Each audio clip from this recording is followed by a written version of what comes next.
Hello everyone, আসসালামু আলাইকুম। হঠাৎ করে আজকে যে একটা দুঃখের সংবাদ শুনবো সেটা আমি আশা করি নাই। তো অনেক পরিশ্রম করতে হয়েছে, এটা ওটা অনেক রান্না করলাম। বিপদ কার না আছে বলুন। সকাল সকাল জামাই বাজার করে নিয়ে আসলো। জিজ্ঞাসা করতেই বললো তার বোনের ছেলে নাকি অনেক অসুস্থ, হসপিটালে ভর্তি আছে। তো আমাদের দেখতে যেতে হবে, তো কিছু নাস্তা পানি সাথে করে নিয়ে যেতে হবে। দুপুরের খাবার বুঝতে পারছেন, শ্বশুরবাড়ির লোক বলে কথা তো মানুষেরই হয়। অবশেষে আমি কাজে লেগে পড়ি। আমি সময় নষ্ট না করে এই কাজগুলো সারতে শুরু করলাম।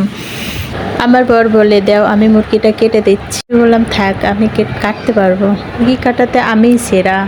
আমার জামাই পাশে বসে বসে শিখিয়ে দিতেছিল যে কিভাবে মুরগি কাটতে হয়। শেষে তার কাছে শিখে শিখে আমি কাটার ট্রাই করলাম। আমি যেই মাত্র অসুস্থর কথা শুনছি আমার অনেক কষ্ট লেগেছে। জামাই আমার পাশে দাঁড়িয়ে বলে, অনেক কষ্ট হচ্ছে তোমার তাই না, এত খাটাখাটি করতে হচ্ছে তোমার।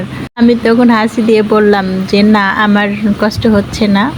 বিপদ তো মানুষেরই হয়, বিপদের সময় যদি পাশেই না থাকতে পারলাম তাহলে কিসের আত্মীয় কিছু। তারা এসেছে সকাল 7টায়, হসপিটালে ভর্তি হয়েছে। এই ফাঁকে আমি তাদের জন্য রান্না বান্নাগুলো সেরে ফেললাম।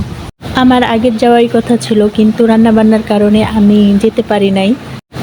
শ্বশুর বাড়ি থেকে শাশুড়ি ফোন দিয়েছে, তখনই বুঝতে পেরেছি যে আমার শাশুড়ি কি বলতে চাচ্ছে। তো আমি তাড়াহুড়া করে রান্না বান্না সেরে ফেললাম। বুঝতেই পারছেন, বিপদের কথা শুনলে মানুষের হাতের কাছে কাজটা তাড়াতাড়ি হতে চায় না। তাই সামান্য কিছু রান্না করে তাদের কাছে নিয়ে যাওয়ার চেষ্টা করছি। কতটুকু হয়েছে জানি না, কিন্তু আমার শাশুড়ির বাড়ির মতো রান্না করার চেষ্টা করেছি। তারা মেম্বার ছিল 4 জন, ওই মিলেই রান্না করেছি আমি। একটা কথা বলতে, তাদের খাবার দাবার অন্যরকম, হাই কোয়ালিটির, বুঝতে পারছেন।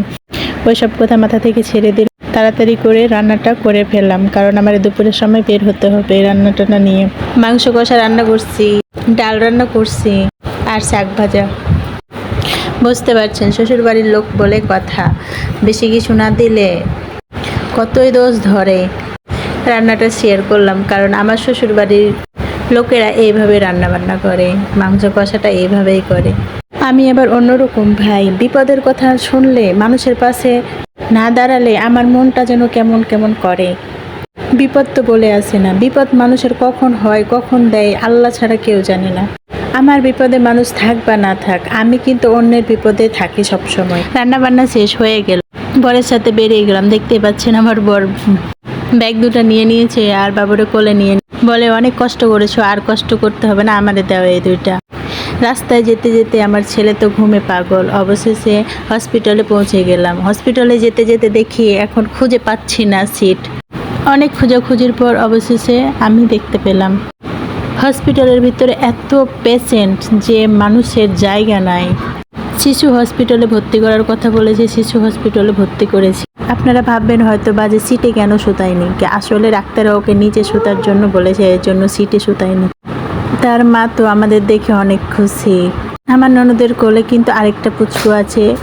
এটা কোনো কথা হলো, আমি যেতে যেতে দেখি পুচকু হাঁক দিয়েছে।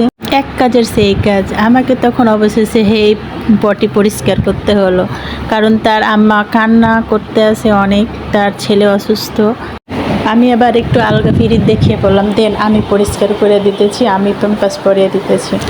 একটাই দুঃখ কি, আমি যেখানে যাই ফোলাবানের অভাব নাই।